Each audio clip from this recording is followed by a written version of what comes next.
bevor jemand dieses Land, Ostdeutschland, nannte, hatte es keinen Namen, der auf Pergament geschrieben stand.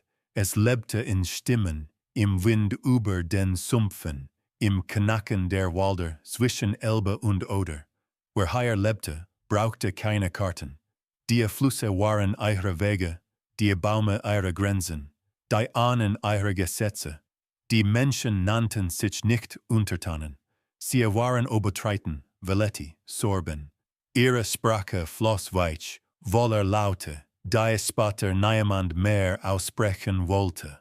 Kinder lernten sie nicht aus Büchern, sondern aus dem Mund der Mutter, beim Mahlen des Korns, beim Flicken von Netzen. Worte hatten Gewicht, weil sie von Generation zu Generation getragen wurden. Ihre Dörfer waren klein, aber lebendig, Holz, Lehm, Rauch, Feuerstellen in der Mitte, kein Schloss, keine Mauern aus Stein. Aber jeder wusste, wo hingehörte. Die alten Ersalten von Seiten, in denen die Wälder dichter gewesen waren und die Götter nahe, von Perun, Svantevit, von Kraften, die nicht in Himmel oder Hölle wohnten, sondern in Quellen, Eichen und Nebel. Es war kein friedliches Paradies, es gab Kämpfe zwischen Stammen, Rache, Blut, doch das Blut war vertraut. Es kam von Nachbarn, nicht von Fremden mit fremder Sprache und fremdem Gott. Im Westen jedoch begann sich etwas zu bewegen. Zuerst waren es Gerüchte, Händler, die neue Munzen zeigten, Missionare, die von einem einzigen Gott sprachen, der keine Gesichter hatte. Dann kamen Männer, die Masse nahmen, den Boden prüften, Notizen machten. Sie schrieben auf, was sie sahen, aber sie verstanden nichts. In ihren Augen war das Land leer, ungeordnet, unbenutzt. Ein Land ohne Steinburgen galt ihnen als unbewohnt, ein Volk ohne Schrift als stumm. Die ersten deutschen Siedler kamen nicht als Eroberer, noch nicht. Sie kamen mit Pflügen, mit Versprechen. Sie sprachen von Ordnung, von Recht, von Schutz. Manche Slawen horten zu, manche tauschten, manche ließen sie bleiben. Es war der Anfang eines Missverständnisses, das nicht mehr rückgängig zu machen war.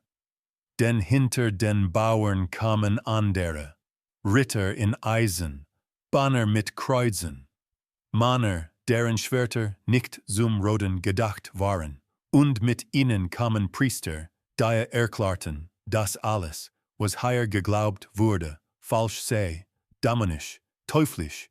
Die alten Heiligtümer wurden zuerst belächelt, dann verbrannt.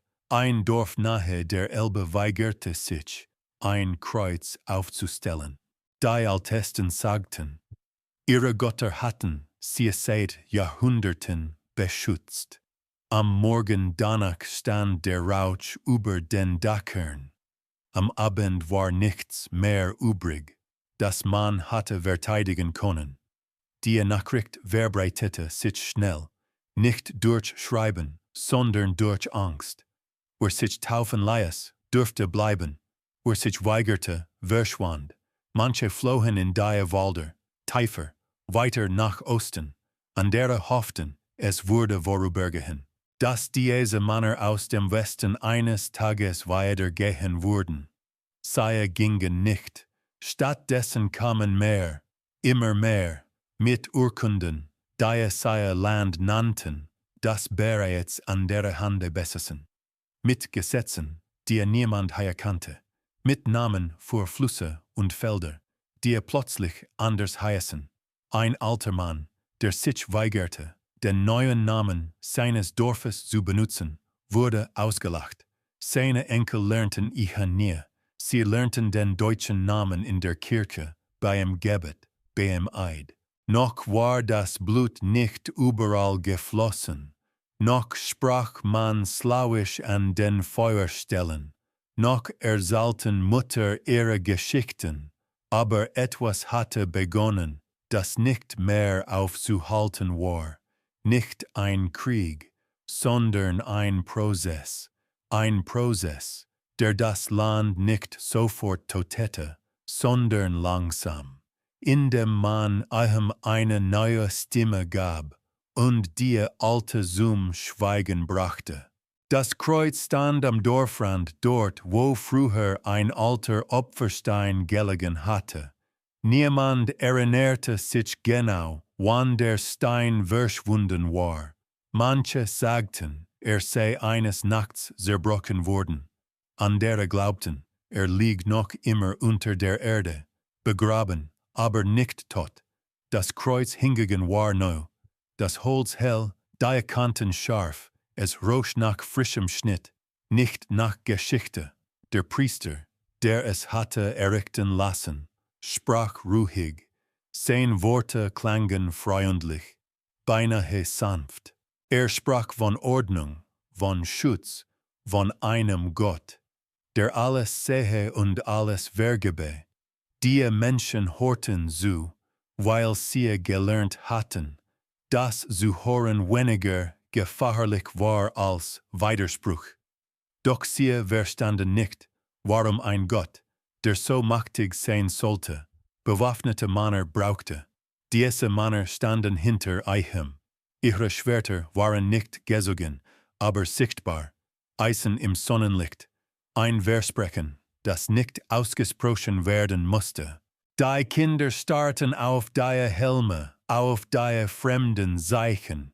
Keiner der Ritter sah sie an. Sie blickten über das Dorf hinweg, als prüften sie etwas, das ihnen bald gehören würde.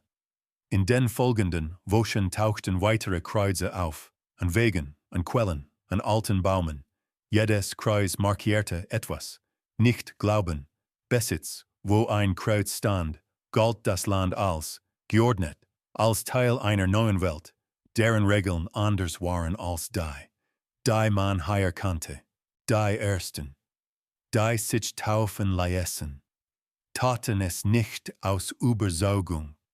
Sie taten es, weil sie bleiben wollten, weil sie ihre Felder nicht verlieren wollten, weil sie hofften, dass ein paar Worte und ein wenig Wasser genügen würden, den Sturm vorbeiziehen zu lassen. Der Priester sagte, die Taufe wasche die Vergangenheit fort. Doch für die Ritter war sie etwas anderes, ein Zeichen der Unterwerfung. Wer getauft war, durfte leben. Vorläufig, wer es nicht war, wurde gesalbt. Die Schwerter kamen nicht sofort. Zuerst kamen die Forderungen, abgeben, Dienste, Wege mussten gebaut, Wälder gerodet werden, slawische Männer arbeiteten für Herren, deren Sprache sie kaum verstanden. Verträge wurden vorgelesen, aber niemand übersetzte sie. Ein Siegel ersetzte jedes Versprechen. Manche Dörfer weigerten sich. Sie schickten keine Männer. Sie stellten kein Kreuz auf. Sie beriefen sich auf alte Bündnisse, auf Traditionen, die älter waren als jeder deutsche König. Eines dieser Dörfer lag nahe eines Flussarms, umgeben von Sumpf. Die Menschen dort glaubten, das Wasser werde sie schützen. Es hatte sie schon immer geschützt. Die Reiter kamen im Morgengrauen. Sie kamen nicht viele, nur so viele, wie nötig waren. Die Schwerter wurden diesmal gezogen. Nicht aus Wut, sondern aus Routine. Häuser brannten schneller, als jemand hatte schreien können. Wer floh, wer sank im Morast. Wer blieb, wurde niedergehauen. Der Priester betete, während das Dorf brannte. Später sagte man, es sei ein notwendiges Zeichen gewesen. Ein Beispiel, und Beispiele wirkten. Die Nachricht verbreitete sich schneller als jede Predigt. Nicht in Worten, sondern in Entscheidungen. Mehr Kreuze wurden aufgestellt. Mehr Taufen vollzogen. Die alten Götter wurden nicht mehr offen angerufen. Ihre Namen flüsterten nur noch die Alten, wenn sie glaubten, niemand hörte zu. Doch selbst das Flüstern wurde gefahrlich. Ein Mann wurde denunziert, weil vor der Jagd ein altes Zeichen gemacht hatte. Ein anderer, weil ein Kind nach seinem Großvater benannt hatte, dessen Name nun als heidnisch galt. Die Strafen waren nicht immer tödlich. Manchmal genügte Demütigung, öffentliche Reue, das Niederdrücken vor dem Kreuz. Die Schwerter blieben sichtbar. Mit ihnen kamen neue Menschen, deutsche Bauern, ganze Familien, sie erhielten Land, das zuvor anderen gehört hatte. Man sagte, es sei leer gewesen, unbewohnt. Wer widersprach, galt als Lügner oder Aufrührer. Die Sprache begann sich zu verändern. Auf den Märkten hörte man mehr Deutsch als Slawisch. Kinder, die mit den Neuankömmlingen spielten, übernahmen ihre Worte. Es begann harmlos. Ein Begriff hier, ein Name dort. Doch Sprache ist geduldig. Sie verdrängt, ohne zu kämpfen. Ein alter Mann versuchte, seinem Enkel ein slawisches Lied beizubringen. Der Junge lachte, kannte das Lied nicht mehr. In der Kirche hatte man ihm andere Melodien beigebracht. Der Großvater schwieg. Die Ritter zogen weiter, von Dorf zu Dorf. Nicht überall brannten die Häuser. Oft genügte ihre Anwesenheit. Die Erinnerung an das Dorf im Sumpf reichte aus. Gewalt musste nicht ständig ausgeübt werden. Sie musste nur glaubwürdig bleiben. Das Kreuz wurde zum Vorzeichen des Schwertes.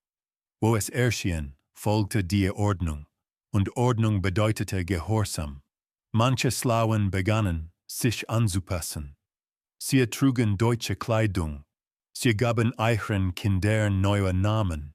Sie hofften, dadurch unsichtbar zu werden. Doch Unsichtbarkeit war trügerisch. Sie bedeutete nicht Sicherheit, sondern Austauschbarkeit. Andere zogen sich zurück, tiefer in die Wälder, weiter nach Osten. Doch selbst dort tauchten irgendwann Kreuze auf, und wenn kein Kreuz kam, kam das Gerücht davon. Das reichte. Am Ende dieses Sommers war das Land verändert. Nicht zerstört, noch nicht, aber markiert, in Linien und Zeichen, die nicht mehr zu löschen waren. Die Menschen lebten noch, doch sie lebten vorsichtiger, leiser. Die ersten Schwerter hatten gesprochen, und sie hatten deutlich gemacht, dass sie nicht die letzten sein würden. Die Schwerter waren nicht mehr gezogen, doch sie waren geblieben. Sie lehnten an den Mauern der neu errichteten Kirche, standen neben den Pfahlen der Saune, hingen an den Gürteln der Männer, die nun länger im Dorf verweilten als angekündigt. Niemand fragte mehr, wann sie weitergehen würden. Diese Frage hatte ihren Sinn verloren. Wer sie stellte, zeigte nur, dass die neue Ordnung noch nicht verstanden hatte. Nach dem Sommer, in dem die ersten Kreuze erschienen waren, kam der Herbst mit etwas Unscheinbarerem. Listen, der Priester saß an einem groben Holztisch im Inneren der Kirche und schrieb Namen auf. Schrieb langsam, sorgfältig, als sei jeder Buchstabe ein Akt der Gnade. Die Ritter standen hinter ihm, reglos, wie Teile des Gebäudes selbst. Jeder Name, der laut vorgelesen wurde, machte etwas sichtbar, das zuvor nur gefühlt worden war. Die Menschen waren nun gesalbt. Gesalbt bedeutete nicht anerkannt. Gesalbt bedeutete verfügbar. Dann wurde verkündet, dass es Zeit sei für die Taufe. Nicht als Einladung, nicht als Angebot. Als Schritt, der folgen musste, wenn das Dorf Teil der neuen Ordnung bleiben wollte. Man erklärte, dass das Kreuz allein nicht ausreiche, solange die Seilen noch unrein seien. Ordnung, so sagte der Priester, beginne im Inneren des Menschen. Und was sich dem verweigere, stelle sich außerhalb. Niemand fragte, was außerhalb bedeutete. Am Morgen der Taufe lag Nebel über dem Dorf. Die Menschen sammelten sich schweigend vor der Kirche, Männer vorne, Frauen dahinter, Kinder zwischen ihnen.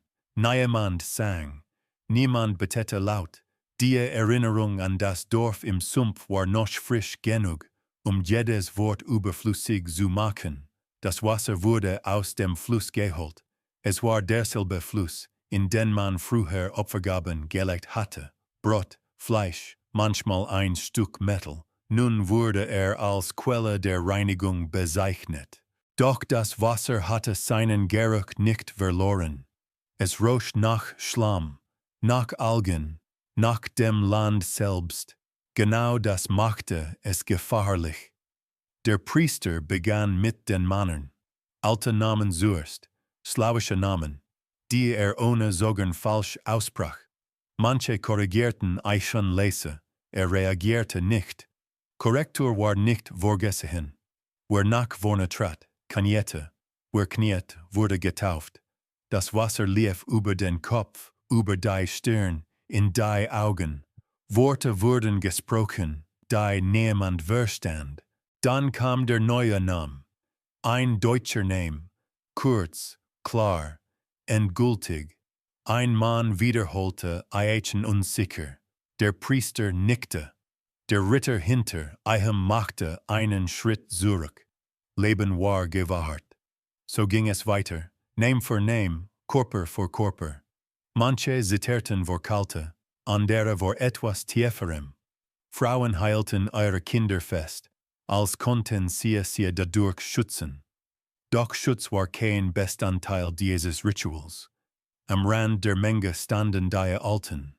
Sie hatten nicht gedrängt. Sie wussten, dass ihr Sorgen mehr bedeutete als das der anderen. Eure Erinnerung war zu schwer, eure Gesichter zu bekannt. Als der Erste von ihnen aufgerufen wurde, bleib stehen. Sagte nichts, schüttelte nur den Kopf. Ein Moment der Stille entstand. Kein Befehl, kein Geschrei. Der Priester sah ihn an, fast bedauernd. Dann machte ein kaum sichtbares Zeichen. Am nächsten Tag sprach niemand mehr über diesen Mann. Man sagte, sei fortgegangen. Manche flüsterten, habe sich in den Wald zurückgezogen. Doch niemand suchte nach ihm. Niemand nannte seinen Namen. Es war, als habe aufgehört zu existieren. Und alle verstanden, dass dies die eigentliche Streife war. Nach der Taufe veränderte sich das Dorf. Nicht durch Feuer, nicht durch Blut, sondern durch Blicke. Durch das, was man nicht mehr sagte. Die Menschen wussten nun nicht mehr, wer bereits vollständig angenommen hatte, was verlangt wurde. Nicht nur den neuen Glauben, sondern die neue Loyalität. In der Kirche sprach der Priester von Schuld, von einer Vergangenheit, die gereinigt werden müsse. Die alten Brauche wurden nun offen als Werk des Teufels bezeichnet. Wer einen festhielt, galt nicht mehr nur als Heide, sondern als Gefahr für die Gemeinschaft. Eine Frau rief nachts nach einer alten Heilerin, weil ihr Kind Fieber hatte. Jemand hörte es. Am nächsten Sonntag sprach der Priester von Aberglauben. Die Frau kniete lange, zu lange. Niemand half ihr auf. Die Taufe war kein Abschluss. Sie war der Beginn der Kontrolle. Wer getauft war, wurde registriert. Geburten, Todesfälle, Felder, Weihe, alles bekam einen Platz in den Büchern. Die Menschen wurden sichtbar für eine Macht, die sie zuvor nicht gekannt hatten. Und wer sichtbar ist, kann gelenkt werden. Einige versuchten, zwei Leben zu führen. Das Neue nach außen, das Alte im Verborgenen. Sie flüsterten alte Gebete nachts, tief im Wald, fern von Wegen und Kreuzen. Sie glaubten, das Gleichgewicht halten zu können, Doch Gleichgewicht war nicht vorgesehen. Eines Morgens lag ein Kreuz umgestoßen am Weg. Niemand bekannte sich dazu, niemand wusste etwas. Am Abend wurden 3 Männer abgeholt, ohne Erklärung. Ihre Häuser wurden versiegelt, ihre Familien fortgeschickt. Man sagte, sie seien Beispiele. Von da an wurden Kinder ohne Zustimmung der Eltern getauft. Der Priester sagte, eure Seelen gehorten Gott, nicht den Familien. Ein Junge schrie, als das Wasser über seinen Kopf gegossen wurde. Seine Mutter wollte Eichen zurückziehen. Ein Ritter hielt sie fest. Nicht brutal, unmissverständlich. Der Junge erhielt einen neuen Namen. Lernte Eichen schnell. Kinder lernen schnell. Sie müssen es. Mit jeder Taufe verschwand etwas. Ein Wort, ein Lied, eine Erinnerung. Die Menschen begannen, ihre eigene Vergangenheit als Gefahr zu betrachten. Etwas, das man besser nicht erwartete. Am Ende des Jahres war fast das ganze Dorf getauft. Fast. Einige Namen fehlten auf den Listen. Ihre Felder lagen brach, ihre Häuser standen leer. Niemand fragte nach ihnen. Die Schwerter waren noch immer da, aber sie wurden kaum noch gebraucht. Denn nun bewachten die Menschen sich selbst, und das Land hatte gelernt, dass man es nicht nur mit Gewalt erobern konnte, sondern indem man den Menschen beibrachte, freiwillig zu knien. Nach der Taufe kehrte keine Ruhe ein. Sie brachte nur Klarheit. Was zuvor noch als Möglichkeit gegolten hatte, Anpassung, Schweigen, vorsichtiges Mitgehen, verlor nun seinen Wert. Die Ordnung hatte Gestalt angenommen, und sie verlangte mehr als Worte und Wasser. Sie verlangte Raum. Die ersten Dörfer, die brannten, lagen abseits, nicht aus Zufall, sondern aus Berechnung. Orte, die man leicht als widerspenstig bezeichnen konnte, weit genug entfernt, kein sofortiges Aufbegehren auszulösen, nah genug, ihre Rauschfahnen sehen zu können. Der Rausch war wichtig, stieg langsam auf, dunkel, gleichmäßig, als wolle sich Zeit nehmen. Die Menschen in den umliegenden Dörfern beobachteten ihn schweigend. Niemand fragte, was geschehen war. Jeder wusste es, das Feuer war nicht die Strafe, es war die Botschaft. Die Ritter kamen nicht wie zuvor in kleiner Saal. Sie kamen organisiert. Mit Fackeln, mit Werkzeugen, mit Listen. Sie wussten, welche Häuser zuerst brennen mussten. Die größten, die ältesten, die in denen man sich versammelte. Dort, wo Erinnerung wohnte, man ließ den Menschen Zeit zu fliehen. Nicht aus Mitleid, sondern aus Kalkül. Wer floh, verlor alles, wer blieb, starb. Beides war akzeptabel. Ein Dorf nahe der Oder versuchte Widerstand. Die Männer stellten sich mit Jagdspießen und Äxten in den Weg. Sie erkannten das Gelände, die Pfade, den Wald. Für einen Moment glaubten sie, es konnte genügen, es genügte nicht. Die Ritter kämpften nicht wie Nachbarn. Sie kämpften als Teil eines Systems. Ihre Schläge waren nicht persönlich. Sie töteten ohne Hass. Das machte sie unaufhaltsam. Als der letzte Mann fiel, begann das Feuer. Frauen schrien, Kinder rannten, Tiere brüllten. Der Priester stand abseits und betete laut. Seine Worte gingen im Lärm unter. Wie leicht war das Absicht. Am nächsten Tag war das Dorf verschwunden. Nur verkohlte Balken ragten aus dem Boden. Der Geruch von verbranntem Holz und Fleisch hing noch lange in der Luft. Niemand durfte zurückkehren. Man erklärte das Gebiet für leer, unbewohnt, bereit für neue Menschen. Deutsche Siedler kamen bald darauf. mit Wagen, mit Wir, mit Saatgut. Sie betrachteten das Land ohne Fragen zu stellen. Man hatte ihnen gesagt, es sei frei. Das hier woher jemand gelebt hatte, spielte keine Rolle. Geschichte begann vor sie mit ihrer Ankunft.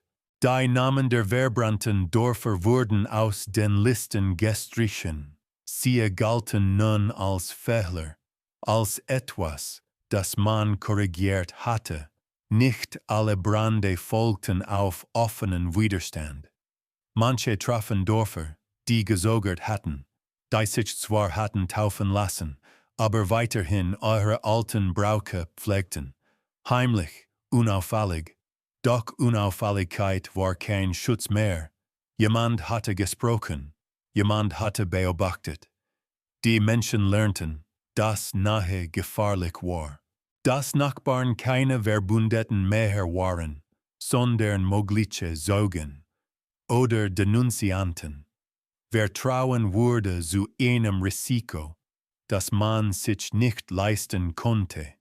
Die Kinder begriffen es zuerst. Sie spielten nicht mehr frei. Sie wiederholten, was sie in der Kirche hörten. Sie stellten Fragen, die früher niemand gestellt hatte. Ob dies oder jenes erlaubt sei, ob man das sagen darf, ob jemand zuskaue.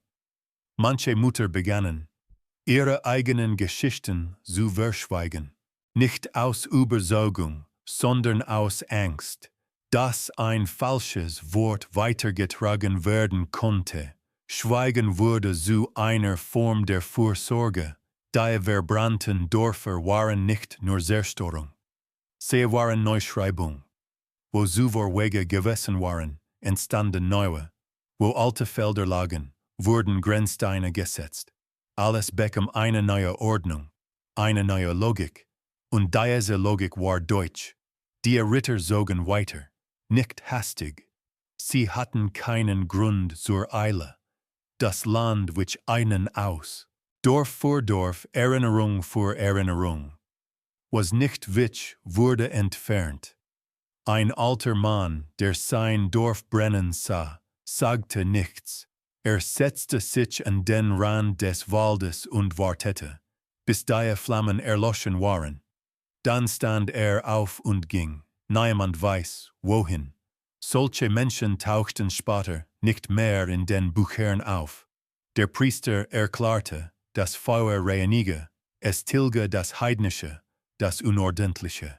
Sprach von einem neuen Anfang. Doch für die zurückblieben, war nichts neu, nur leer. Die verbrannten Dörfer hinterließen Lücken.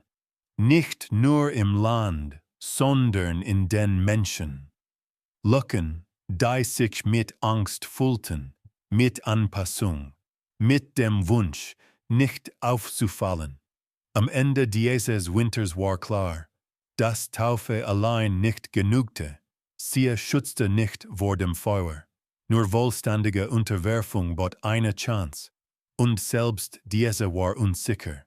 Das Land hatte gelernt, was Widerstand kostete.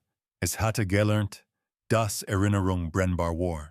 Und während neue Häuser auf altem Boden errichtet wurden, begann etwas anderes zu verschwinden.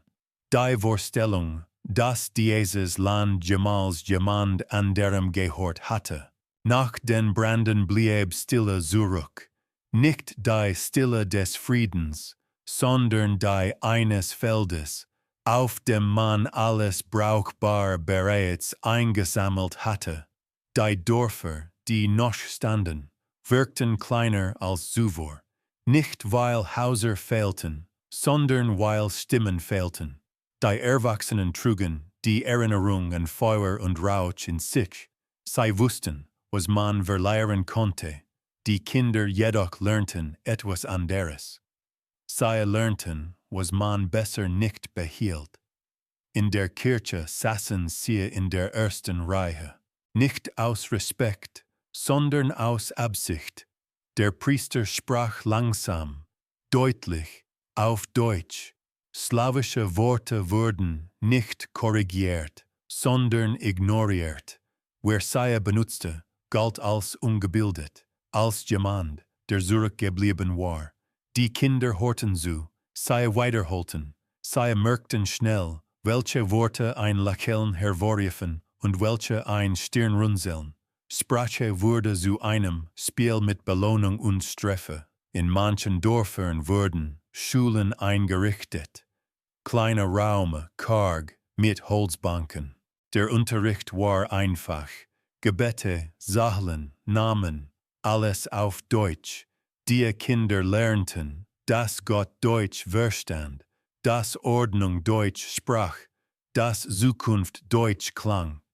Zu Hause sprachen die Eltern noch ihre alte Sprache, leise, oft nur untereinander. Wenn die Kinder etwas fragten, antwortete man kurz, unauffällig. Manche antworteten bereits auf Deutsch, obwohl sie es selbst kaum beherrschten. Sie taten es, ihre Kinder zu schützen. Doch Schutz hatte seinen Preis. Ein Junge wurde dabei ertappt, weil ein slawisches Wort auf eine Holztafel ritzte. Hatte es von seiner Großmutter gelernt. Der Lehrer schlug ihn nicht, ließ ihn stehen, den ganzen Tag, vor der Klasse. Das Wort wurde ausgelöscht. Der Junge lernte, dass manche Dinge nicht gesagt werden durften, nicht einmal geschrieben. Die Großmutter starb im Winter. Niemand fragte nach ihren Geschichten. Niemand schrieb ihren Namen auf.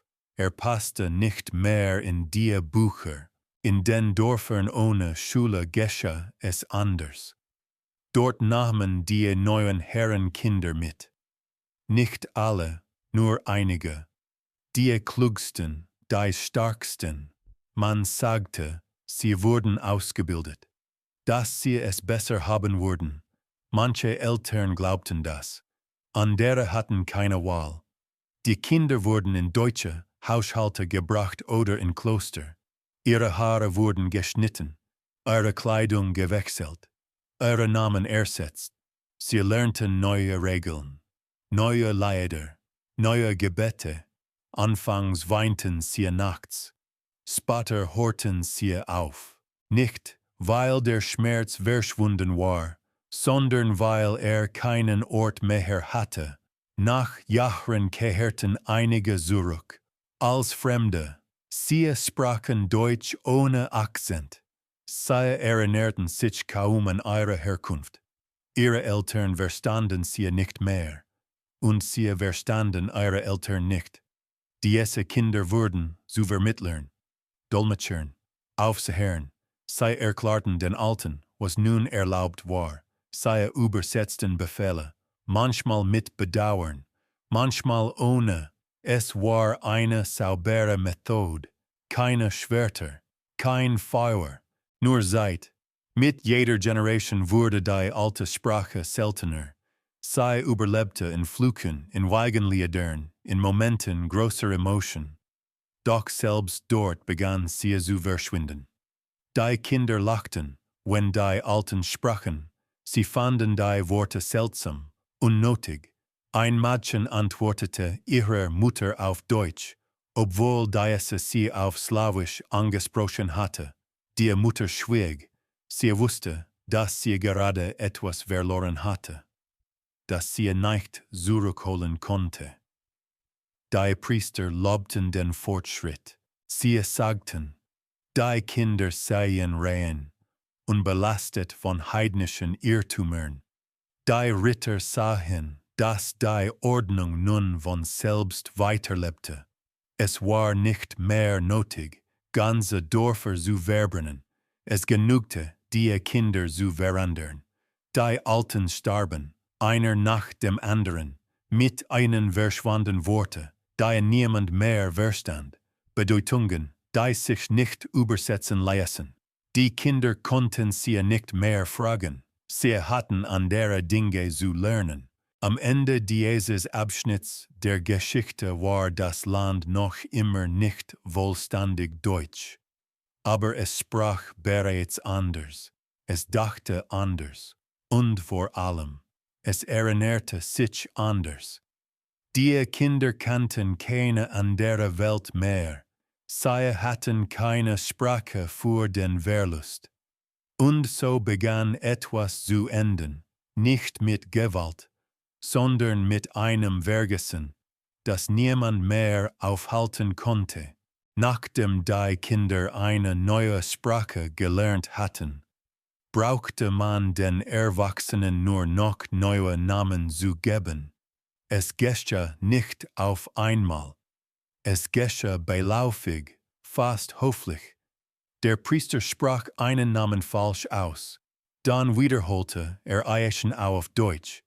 Ein Schreiber übernahm diese Version in sein Bücher. Beim nächsten Mal galt sie als die richtige. Wer weitersprach, musste beweisen, dass der alte Name überhaupt noch existierte. Die Menschen merkten, dass Namen Gewicht hatten. Ein Deutscher nahm offene Türen. Ein Slawischer schloss sie. Auf den Märkten vor Gericht. Bei der Vergabe von Land. Wer seinen Namen nicht anpasste, blieb zurück. Manche taten es freiwillig. Sie änderten ein paar Laute, entfernten Endungen, machten ihre Namen kürzer. Andere bekamen neue Namen zugewiesen. Bei der Taufe, bei einer Heirat, bei einem Streit, der vor ein deutsches Gericht gebracht wurde. Ein Mann verlor ein Stück Land, weil sein Name in 2 Urkunden unterschiedlich geschrieben war. Der Richter sagte, es handelt sich 2 Personen. Der Mann verstand die Worte, aber nicht die Logik. Verlor trotzdem. Mit den Namen kamen neue Herren. Die alten Stammesführer hatten keinen Platz mehr. Ihre Autorität beruhte auf Erinnerung, auf Abstammung, auf mündlichen Versprechen. Die neuen Herren beriefen sich auf Schriftstücke, Siegel, Gesetze, die aus dem Westen kamen. Sie erkannten das Land nicht, aber sie besaßen es auf Papier. Die Menschen lernten, dass Besitz nicht mehr dort lag, wo man arbeitete, sondern dort, wo jemand schreiben konnte. Die neuen Herren errichteten Burgen aus Stein. Sie standen höher als jedes Haus im Dorf. Sichtbar, unbeweglich, sie warfen Schatten über Felder, die einst gemeinschaftlich genutzt worden waren.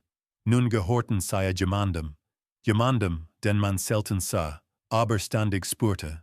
Abgaben wurden festgelegt, Dienste eingefordert. Wege mussten instand gehalten, Wälder gerodet werden. Die Menschen arbeiteten mehr als zuvor. Aber sie arbeiteten nicht mehr für sich. Wer sich beschwerte, wurde an die Ordnung erinnert. Ordnung war ein Wort, das alles erklärte und nichts rechtfertigte. In den Kirchenbüchern standen nun deutsche Namen. Die slawischen galten als veraltet, fehlerhaft, unpassend für eine christliche Gemeinschaft. Kinder erhielten nur noch deutsche Namen. Wer sein Kind anders nennen wollte, musste es heimlich tun. Und selbst dann blieb der Name unsichtbar. Existierte nur noch im Flüstern. Ein Vater versuchte, seinem Sohn den Namen des Großvaters weiterzugeben. Der Priester weigerte sich, Eichen einzutragen. Der Junge erhielt einen anderen Namen. Der Vater nannte Eichen zu Hause anders. 2 Namen für ein Leben. 2 Identitäten, keine Sicherheit. Die neuen Herren brachten auch neue Grenzen. Linien, die niemand zuvor gezogen hatte. Felder wurden abgesteckt, Wälder eingesaunt. Orte, an denen man früher gesammelt und gejagt hatte, waren plötzlich verboten. Wer dort gesehen wurde, galt als Dieb. Ein Mann wurde gehangt, weil Holz aus einem Wald geholt hatte, der ihm sein ganzes Leben lang offen gestanden hatte. Der neue Herr nannte es Recht. Die Dorfbewohner nannten es Verlust. Mit jedem neuen Namen verschwand ein Teil der alten Ordnung. Die Menschen begannen, sich selbst anders zu sehen. Nicht mehr als Teil eines Stammes, sondern als Untertanen. Nicht mehr verbunden durch Geschichte, sondern durch Abhängigkeit. Einige passten sich schnell an. Sie lernten, wie man vor einem Herrn spricht, wie man bittet, wie man wartet. Andere bleiben stumm. Sie verstanden, dass jedes Wort gegen sie verwendet werden konnte. Die Kinder, die bereits Deutsch sprachen, hatten es leichter. Sie übersetzten für ihre Eltern. Sie erklärten die neuen Regeln. Manchmal wurden sie dafür belohnt, manchmal verachtet. Sie standen zwischen zwei Welten, ohne in einer wirklich zu gehören. Am Ende dieses Abschnitts war das Land übersät mit neuen Namen, neue Herren, neue Gesetze. Die alten Namen lebten nur noch in Erinnerungen. Da niemand mehr hören wollte, das Land hatte sein Gesicht verändert. Und die Menschen lernten, dass man Identität nicht nur verlieren konnte, sondern auch eintauschen musste, überleben zu dürfen. Je mehr das Land neue Namen annahm, desto stiller wurden die alten Orte. Die Wälder, die einst voller Stimmen gewesen waren, lagen nun abseits der Wege. Man meid sie nicht aus Angst vor Geistern, sondern aus Vorsicht vor Menschen. Wer dort gesehen wurde, konnte Fragen nicht beantworten. Doch gerade dort hielten sich die letzten Götter auf. Nicht als Gestalten mit Gesichtern, nicht als Statuen oder Zeichen. Sie existierten nur noch als Erinnerung, als Gefühl, das sich einstellte, wenn man einen bestimmten Pfad betrat oder an einer Quelle stehen blieb. Die Menschen spürten sie noch, auch wenn sie nicht mehr wussten, wie sie nennen sollten. Einige Alte kannten die Namen. Sie flüsterten sie, wenn sie allein waren. Sie sprachen sie nicht mehr vor Kindern. Die Kinder hatten Fragen gestellt. Fragen waren gefährlich. Die Priester warnten vor den Wäldern. Sie sprachen von Versuchung, von Orten, an denen der Teufel warte. Die neuen Herren erklärten sie zu Besitz. Wer ohne Erlaubnis dort betrat, galt als Gesetzesbrecher. Zwei Gründe, fern zu bleiben. Und doch gingen manche, nicht aus Widerstand, sondern aus Notwendigkeit, weil sie sich erinnern wollten, weil sie glaubten, dass etwas verloren ginge, wenn niemand mehr kam. Ein Mann brachte seinem Sohn bei, wo der alte Opferstein gelegen hatte. Der Stein war verschwunden, aber der Platz war noch da. Der Sohn nickte, ohne zu verstehen. Für Aichen war es nur ein leerer Fleck. Im Wald. In einer klaren Nacht versammelten sich einige wenige. Nicht offen, nicht regelmäßig. Sie kamen einzeln in Abständen. Sie sagten nichts, sie legten keine Opfer nieder. Sie standen nur da, das genügte. Doch selbst Stille konnte verraten. Ein Junge hatte seinem Lehrer erzählt, dass seine Mutter nachts im Wald gewesen sei. Er wusste nicht, warum. Er dachte, es sei eine harmlose Beobachtung. Der Lehrer lächelte und nickte. Am folgenden Sonntag sprach der Priester von dunklen Wegen, von Seelen, die sich noch immer dem Licht verweigerten. Niemand wurde genannt, das war nicht nötig. Die Mutter verschwand wenige Tage später. Man sagte, sie sei fortgegangen. Doch ihre Schuhe standen noch im Haus. Ihre Schale lag noch am Herd.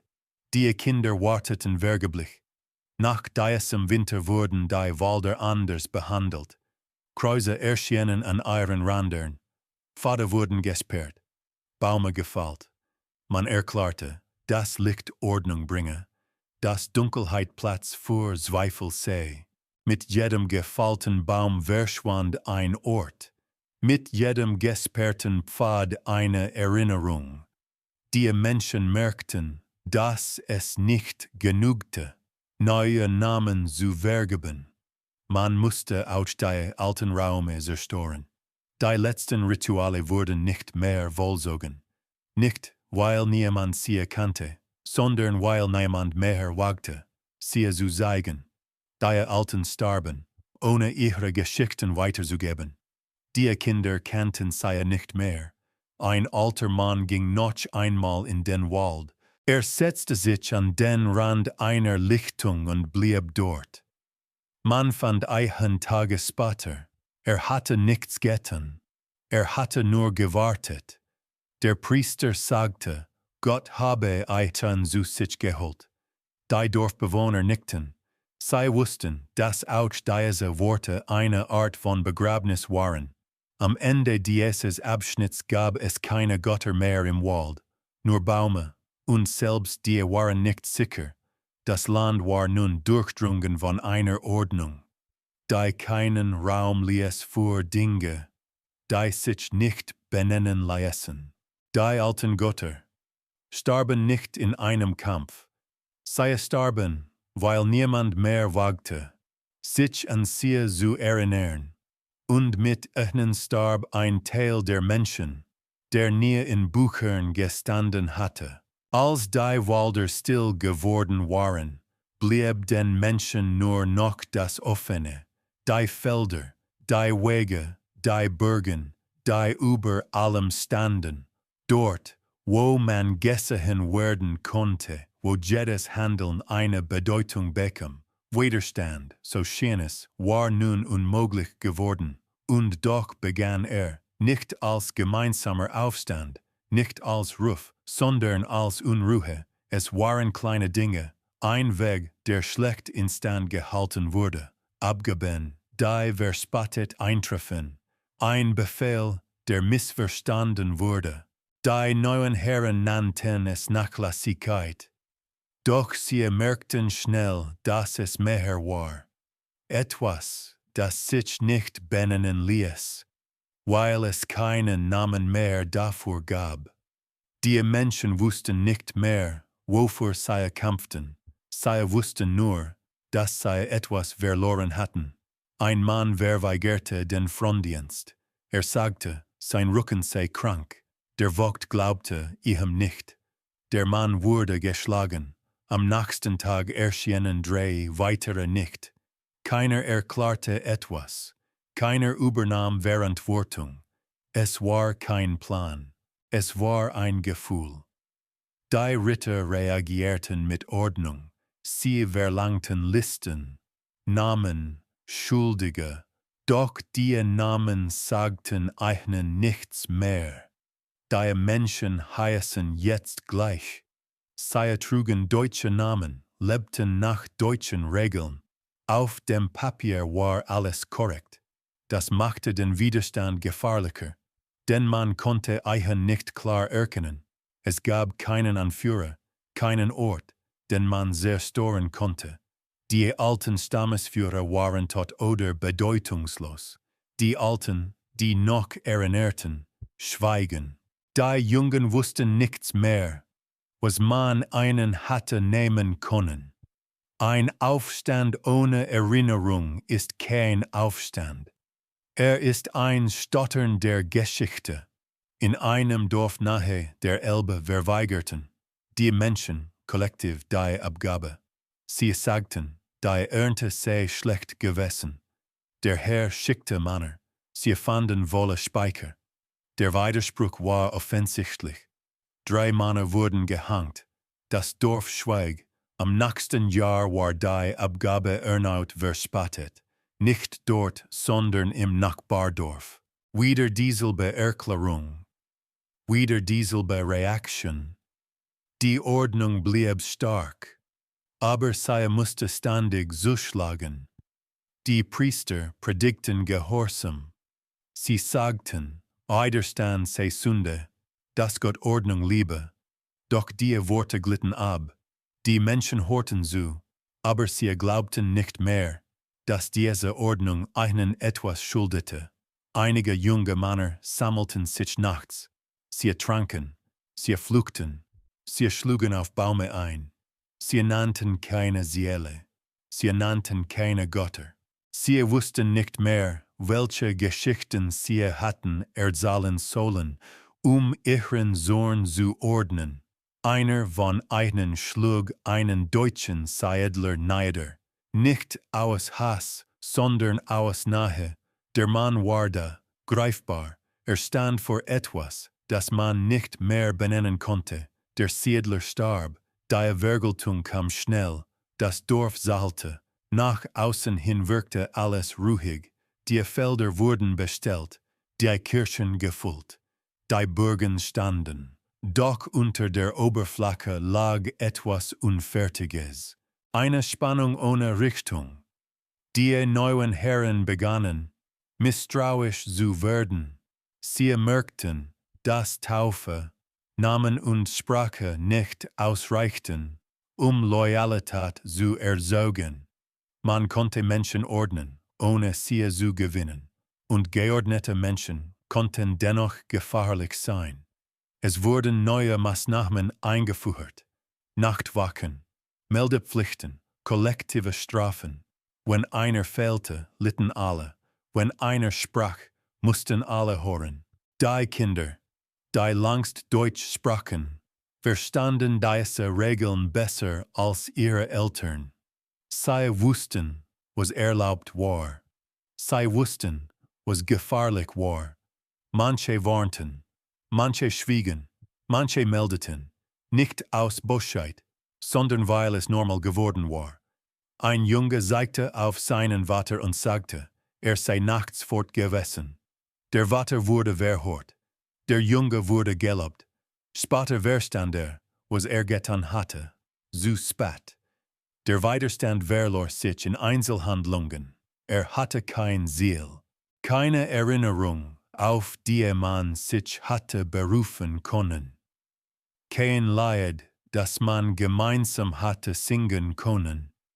Die alten Geschichten, die einst Mut gegeben hatten, waren verbrannt, vergessen oder verboten. Was blieb, war Müdigkeit. Am Ende dieses Abschnitts gab es keinen großen Aufstand, der niedergeschlagen werden musste. Es gab nur viele kleine Brüche. Menschen, die innerlich aufgaben, andere, die sich anpassten, ohne zu glauben, und einige wenige, die etwas suchten, das sie nicht mehr benennen konnten. Die Geschichte wurde später von Aufständen sprechen, von Unruhe, von Widerstand. Doch sie wurde nicht erwähnen, dass dieser Widerstand bereits verloren hatte, weil man den Menschen zuvor genommen hatte, was hatte tragen können. Die Erinnerung daran, wer sie gewesen waren. Nach den gescheiterten Aufständen blieb nichts, was man hatte bestrafen können. Keine Fahnen, keine Anführer, keine Worte. Was blieb waren die Häuser, die Höfe, die Frauen. Die Männer waren müde geworden, manche tot, manche gebrochen, manche angepasst. Doch die Frauen bleiben.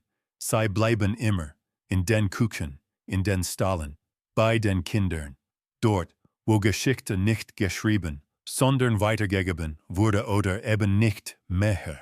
Nach den Jahren der Gewalt hatten die neuen Herren gelernt, dass Widerstand nicht nur mit Waffen geboren wurde.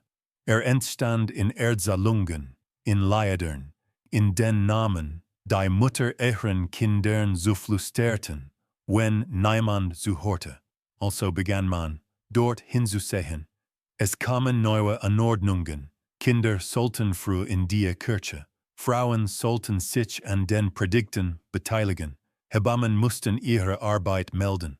Taufen wurden überwacht, nicht aus Frömmigkeit, aus Angst, denn die Mütter trugen etwas, das man nicht greifen konnte. Erinnerung, selbst dann, wenn sie nicht mehr benannt werden konnte. Sie wussten oft nicht mehr, welche Götter einst verehrt worden waren. Aber sie wussten, dass es einmal anders gewesen war. und dieses Wissen war gefahrlich. In den Nachten ersalten sie keine alten Mythen mehr.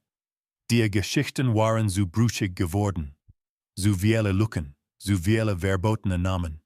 Stattdessen ersalten sie vom Alltag, von Hunger, von Arbeit, von Gehorsam. Und zwischen den Worten lag etwas Ungesagtes. Die Kinder spürten es. Ein Kind fragte seine Mutter, warum der Großvater anders gesprochen habe. Die Mutter antwortete nicht, sie sagte nur, man solle leise sein. Ein anderes fragte, warum man bestimmte Wege im Wald meide. Die Mutter zog es fort und sagte, dort gäbe es nichts mehr. Das Schweigen war kein Zufall, es war eine Entscheidung. Viele Frauen hatten gesehen, was mit jenen geschah, die so viel sagten.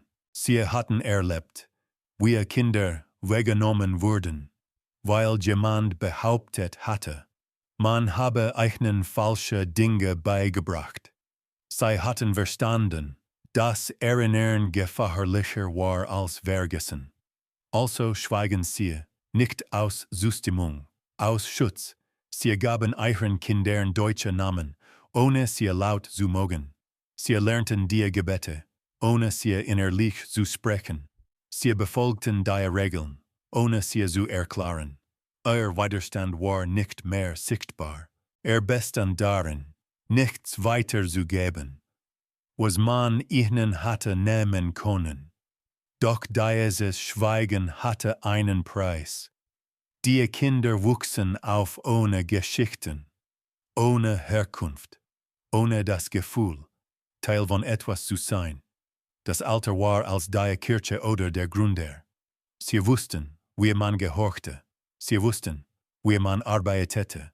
Aber sie wussten nicht, warum ihre Mutter manchmal weinten, ohne Grund. Manche Mutter vergessen selbst. Jahre des Schweigens machten Erinnerungen stumpf. Worte verschwanden zuerst, dann Bilder. Am Ende blieb nur ein Gefühl von Verlust, das keinen Namen mehr hatte. Ein Kind hörte seine Mutter im Schlaf sprechen, Worte, die es nicht verstand. Am Morgen fragte es nach. Die Mutter erschrak, sie sagte, es sei nichts gewesen.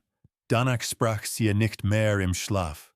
Die Kirche lobte diese Stille, die Herren schätzten sie, Ordnung war eingekehrt. Doch diese Ordnung war leer. Es gab keine Lieder mehr, die man bei der Arbeit sang. Nur noch Reime, die aus dem Deutschen übernommen worden waren. Keine Trauerrituale mehr, die alter waren als das Kreuz. Nur noch kirchliche Formen. Korrekt, aber kalt. Wenn jemand starb, weinten die Frauen leise. Nicht nur den Toten, sondern das, was mit ihm endgültig verschwand. Manche Mütter versuchten dennoch, Spuren zu hinterlassen.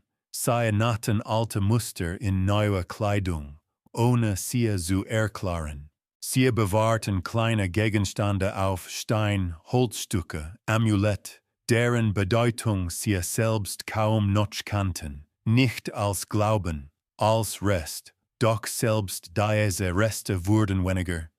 Die Kinder, die nun heranwuchsen, lernten früh, dass Fragen gefährlich waren. Sie sahen die Angst in den Augen ihrer Mutter, wenn sie nach früher fragten. Also fragten sie nicht mehr. Sie akzeptierten die Welt, wie sie war.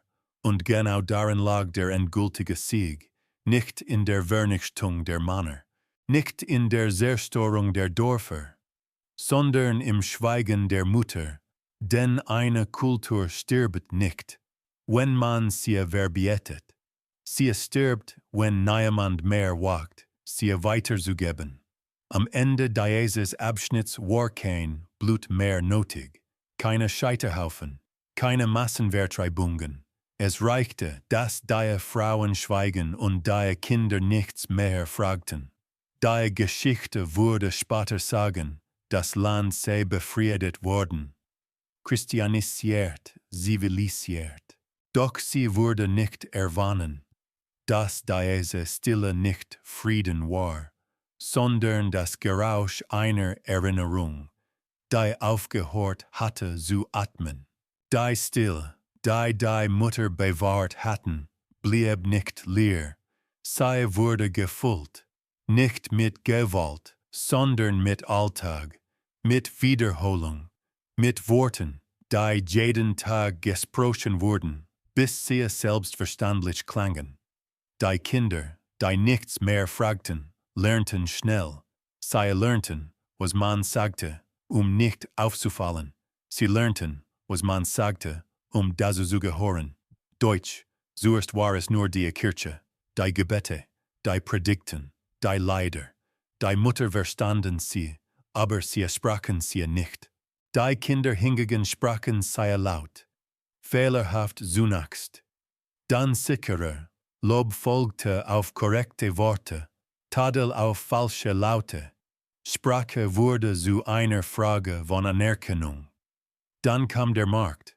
Verträge wurden auf Deutsch geschlossen. Masse, Preise, Schulden, alles hatte eine neue Sprache. Wer sie nicht beherrschte, blieb stumm oder wurde betrogen. Die Kinder dolmetschten für ihre Eltern. Sie standen zwischen den Standen und erklärten, was gesagt worden war. Manchmal erklärten sie es anders. Nicht aus Bosheit, sondern weil sie es selbst nur so verstanden. So begann eine Verschiebung. Die Eltern wurden abhängig von den Kindern, nicht umgekehrt. Autorität wechselte leise den Platz. Ein Vater, der sein Kind bat, für ihn zu sprechen, verlor etwas, das nicht benennen konnte. Das Kind gewann etwas, das es nicht gesucht hatte. In den Schulen wurde Deutsch zur einzigen Sprache. Slawische Worte galten als Fehler, als Zeichen von Rückständigkeit. Wer sie benutzte, wurde ausgelacht oder bestraft. Die Kinder lernten schnell, zwischen drinnen und draußen zu unterscheiden. Drinnen Deutsch, draußen vielleicht etwas anderes, aber immer seltener. Zu Hause sprachen die Mutter wenig. Wenn sie sprachen, dann oft ebenfalls Deutsch. Nicht gut, nicht sicher, aber ausreichend. Es war einfacher, als ständig zu wechseln. Es war sicherer. Das Schweigen der Mutter verwandelte sich in Nachahmung. Die alten Worte hatten keinen Platz mehr. Ein Junge lachte, als seine Großmutter ein Wort benutzte, das nicht kannte. Fragte, warum sie so seltsam spreche. Die Mutter schämte sich. Die Großmutter schwieg. Am nächsten Tag sprach sie weniger, bald gar nicht mehr. Mit der Sprache änderte sich die Welt. Die Landschaft bekam neue Namen. Flüsse, Wälder, Dörfer, alles wurde umbenannt. Die alten Bezeichnungen galten als unpraktisch, als heidnisch. Karten wurden neu gezeichnet. In den Büchern begann die Geschichte nicht mehr mit den Menschen, die hier gelebt hatten, sondern mit denen, die nun hier herrschten. Die Kinder lernten diese Geschichte. Sie lernten, dass ihr Land einst leer gewesen sei, wild, ungeordnet. Dass Ordnung erst mit den Deutschen gekommen sei, mit dem Glauben, mit der Schrift. Einige spürten, dass etwas nicht stimmte. Sie sahen die Traurigkeit in den Augen ihrer Mutter, wenn bestimmte Orte erwähnt wurden. Doch sie hatten keine Worte dafür, und ohne Worte blieb nur ein Gefühl, das man verdrängte. Deutsch zu sprechen bedeutete, richtig zu sein. Die neuen Herren forderten diese Entwicklung. Sie vergaben Ämter an jene, die fließend Deutsch sprachen, Schreiber, Helfer, Aufseher. Viele davon waren Kinder der Einheimischen. Sie trugen deutsche Namen, deutsche Kleidung, deutsche Haltung. Sie waren der Beweis dafür, dass die Ordnung funktionierte. Man nannte sie integriert. Diese jungen Menschen blickten auf ihre Eltern herab, ohne es zu wollen. Sie verstanden ihre Ängste nicht mehr. Sie hielten ihr Schweigen für Schwache, für Unwissen, für etwas, das man überwinden müsse. So begann eine neue Form der Trennung, nicht mehr zwischen Deutschen und Slawen, sondern zwischen jenen, die neue Sprache beherrschten, und jenen, die nur noch darin lebten. Die Kirche lobte diese Entwicklung. Gott werde nun richtig verstanden. Die Beichten seien klarer, die Gebete reiner. Niemand sprach davon, was verloren gegangen war. Verlust hatte keinen Platz in der Ordnung. In den Häusern änderte sich der Klang der Abende.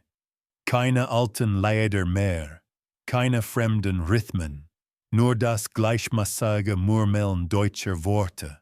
Die Mutter horten zu und sagten wenig. Sie wussten, dass ihre Kinder einen entwuchsen, nicht körperlich, sondern innerlich. Ein Mädchen verbesserte die Aussprache ihrer Mutter, vorsichtig, fast liebevoll. Die Mutter nickte dankbar. Doch in dieser Dankbarkeit lag etwas Endgültiges. Das Land begann, Deutsch zu denken. Nicht weil alle überzeugt waren, sondern weil es einfacher war, sicherer, nützlicher. Die Sprache brachte Vorteile, Schutz, Möglichkeiten. Und wer wollte seinen Kindern diese verwehren? So entschieden sich viele Bost. Sie ließen die alte Sprache los. Nicht auf einmal, nicht mit einem Abschied, sondern still, wie man etwas loslässt, das man ohnehin kaum noch benutzt. Die Mutter sah hinzu. Manche versuchten noch, etwas zu retten. Sie flüsterten alte Worte, wenn sie allein waren. Doch selbst sie merkten, dass die Worte fremd geworden waren. Wie etwas, das man lange nicht mehr benutzt hatte und nun falsch heilt. Am Ende dieses Abschnitts sprach das Land Deutsch. Nicht überall perfekt, nicht überall freiwillig, aber überall genug. Die Stille der Mutter hatte Raum geschaffen. Und in diesen Raum war eine neue Sprache eingesogen. Was sie verdrängte, würde man erst später erkennen, wenn niemand mehr wusste, wie es geklungen hatte, als dieses Land noch anders gesprochen hatte. Als das Land Deutsch sprach, fiel kaum noch auf, was fehlte. Die Worte waren da, die Sätze, die Regeln, alles funktionierte. Die Felder wurden bestellt, die Steuern eingesogen, die Kirchen gefüllt. Ordnung herrschte, und doch lag unter dieser Ordnung etwas Ungesagtes, das keinen Platz mehr fand.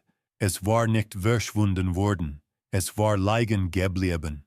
Die Alten starben leise, ohne Aufsehen, ohne Geschichten, die jemand aufschreiben wollte. Ihre Namen standen vielleicht noch in Kirchenbüchern, aber niemand wusste mehr, wer sie gewesen waren. Mit jedem Tod schloss sich etwas, das niemand mehr öffnen konnte. Die Jungen bemerkten es kaum. Für sie war die Welt vollständig. Sie erkannten keine Lücken, weil sie nie gelernt hatten, dass es sie gab.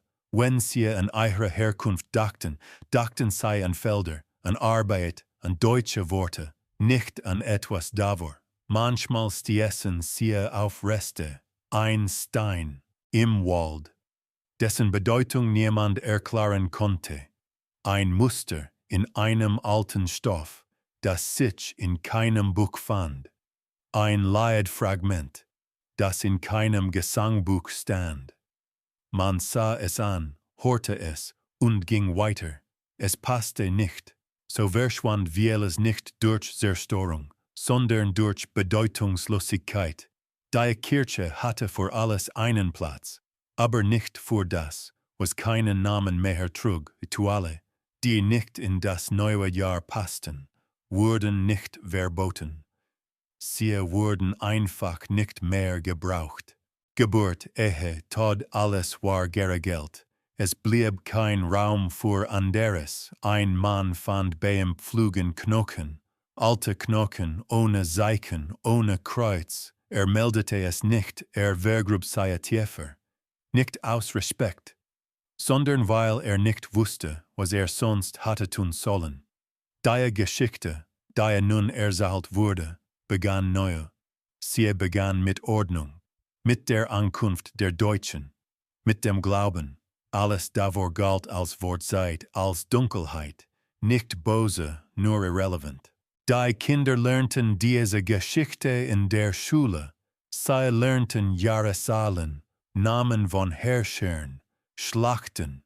Sie lernten nicht, dass ihre eigenen Großeltern Teil einer anderen Erzählung gewesen waren. Diese Erzählung hatte keinen Platz mehr. Manche spürten dennoch eine Leer, nicht als Wissen, sondern als Gefühl. Als Unruhe, die es sich nicht erklären ließ, als Traurigkeit ohne Anlass. Man arbeitete harter, betete mehr, gehorchte besser, doch das Gefühl blieb. Ein junger Mann fragte seine Mutter, warum sei nahe von früher spreche? Sie antwortete, es habe nichts gegeben, das zu erzählen sich lohne. Sie glaubte das inzwischen selbst. So wurde das Verschwundene nicht betrauert. Es wurde nicht begraben. Es wurde einfach nicht mehr erinnert. Und ohne Erinnerung gibt es keine Trauer. Die Landschaft hatte sich ebenfalls verändert. Alte Wege waren zugewachsen, neue Straßen gebaut, Wälder gerade, Kirchen errichtet. Wer heute durch das Land ging, konnte nicht mehr sehen, was darunter lag. Die Spuren waren verwischt, doch unter der Erde blieben sie, Knochen, Werkzeuge, Zeichen, Dinge, die einmal Sinn gehabt hatten. Sie warteten nicht darauf, gefunden zu werden. Sie warteten auf nichts. Sie lagen einfach da, Teil eines Bodens, der nun eine andere Geschichte trug. Ein Chronist schrieb, das Land sei nun vollständig integriert. Sein Worte klangen endgültig, vollständig, als gabe es nichts mehr zu sagen. Doch Vollständigkeit bedeutete hier nur eines, dass alles, was nicht passte, nicht mehr gesagt wurde. Am Ende dieses Abschnitts war das Verschwundene überall. Nicht sichtbar, nicht benennbar, aber vorhanden in jeder Leerstelle, in jedem Schweigen, in jeder Frage, die nicht gestellt wurde. Es gab kein Grab für das, was verloren gegangen war, kein Ritual, keinen Abschied. Es war einfach da als etwas, das verhält, ohne dass jemand noch wusste, was es gewesen war. Was nicht begraben worden war, konnte auch nicht betrauert werden. Und was nicht betrauert wurde, konnte neu erzählt werden. Als das Verschwundene unsichtbar geworden war, begann man, die Geschichte zu ordnen. Nicht zu lügen, sondern zu vereinfachen. Chroniken wurden geschrieben, Urkunden gesammelt, Jahreszahlen festgelegt. Alles bekam einen Anfang, einen Verlauf, ein Ziel. Und dieser Anfang lag dort, wo die Sieger standen. Die Chronisten saßen in warmen Raumen. Sie schrieben mit ruhiger Hand. Sie kannten das Land nicht aus Verlust, sondern aus Besitz. Für sie war es eine Fläche, die kultiviert worden war. Ein Raum, der Ordnung empfangen hatte. Sie schrieben von leeren Gebieten, von Wildnis, von heidnischer Unordnung. Sie erwähnten Aufstände, aber nur kurz, als Störungen, als notwendige Harten auf dem Weg zur Zivilisation. Sie schreiben von Taufen, von Kirchen, von Recht. Sie schrieben nicht von Muttern, die schwiegen, oder von Kindern, die ihre ersten Worte verlernten, bevor sie neue lernten. Die neue Geschichte wurde in den Schulen gelehrt. Die Kinder lernten, stolz zu sein, stolz auf ein Land, das sie selbst nicht erobert hatten, stolz auf eine Ordnung, die älter war als sie. Sie lernten, dass eure Gegenwart Ergebnis eines Fortschritts war, nicht eines Verlustes. Die Namen der Orte waren nun deutsch. Die alten Namen galten als Fußnoten, wenn überhaupt. Sie tauchten manchmal in Klammern auf, als Kuriosität, als etwas, das man erwähnte, zu zeigen, wie weit man gekommen war. Die Menschen hörten diese Geschichte so oft, dass sie wahr wurde, nicht weil sie korrekt war, sondern weil es keine andere mehr gab. Ein alter Mann versuchte noch einmal, etwas zu erzählen. Sprach von früher, von Dingen, die anders gewesen seien. Seine Enkel hörten höflich zu, aber sie verstanden nicht, warum es wichtig sein sollte. Für sie war früher einfach unmodern, unpraktisch, ohne Nutzen. So wurde die Vergangenheit fremd. Die Kirche bestätigte die neue Erzählung. Sie sprach von Mission, von Rettung der Seelen, von Licht, das in die Dunkelheit gekommen sei. Zweifel galt als Versuchung, Erinnerung als Rückschritt. Die Herren verwalteten das Land nach Recht und Maß. Alles war erfasst. Jeder Hof, jeder Mensch, jede Abgabe. Ordnung hatte gesiegt, und Ordnung brauchte keine Fragen. Mit der Zeit verschwanden auch die letzten Reste des Alten aus dem Alltag. Muster wurden vereinfacht, Brauche angepasst. Feste neu interpretiert. Was nicht erklärt werden konnte, wurde weggelassen.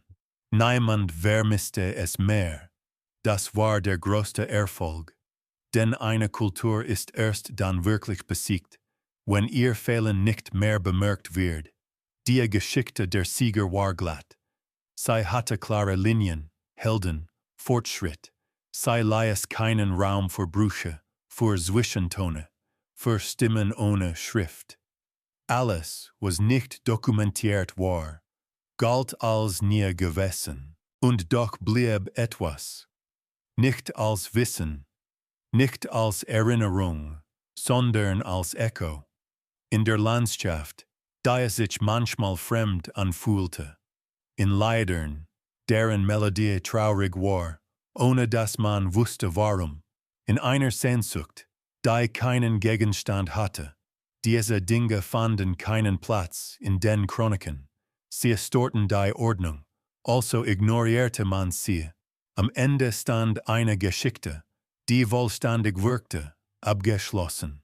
Sie erklärte alles, was sichtbar war. Und gerade deshalb verbarg sie, was unsichtbar geblieben war. Das Land war deutsch geworden. Die Ordnung hatte gesiegt. Die Bücher waren geschrieben.